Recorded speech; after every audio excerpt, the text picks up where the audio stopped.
Alright guys, welcome back to another exercise execution video. Today I'm taking you through the decline standing fly. So this is an isolation movement for the pecs, for the chest.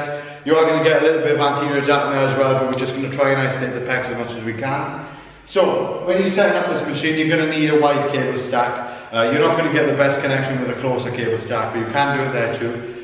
So with a wide stack, what you want to do is you want to set it above your shoulders, so that by doing that you're going to create an angle that's going to be coming down, which is going to be the decline.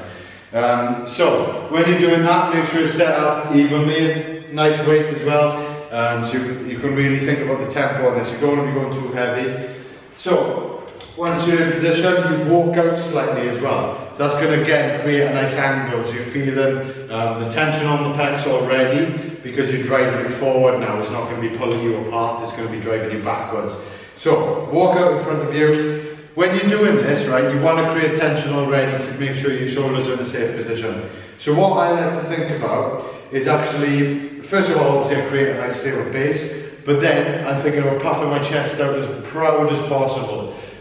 With your elbows, you want to keep them slightly bent, and make sure they're slightly bent throughout the movement as well. That's going to make sure your elbows are safe as well. So that's vitally important, okay?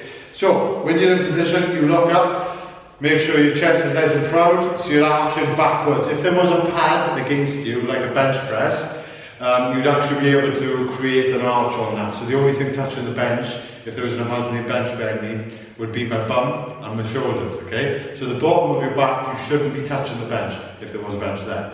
So that's the only way I can describe it. So instead of rounding forward like that, you don't want to be doing that. You see a lot of people doing this. What you want to do is, make sure your chest is up nice and proud, you're creating that arch in your back, okay? And then driving forward and down. So you're finishing below your pecs, somewhere in line with your belly button, okay? Come backwards until you feel a little bit of a stretch, but it's inside your active range, so still keeping the tension on the pecs, okay? You're not going further back than that. There now it's all through my shoulder joint, nothing through my pec, it's only creating damage.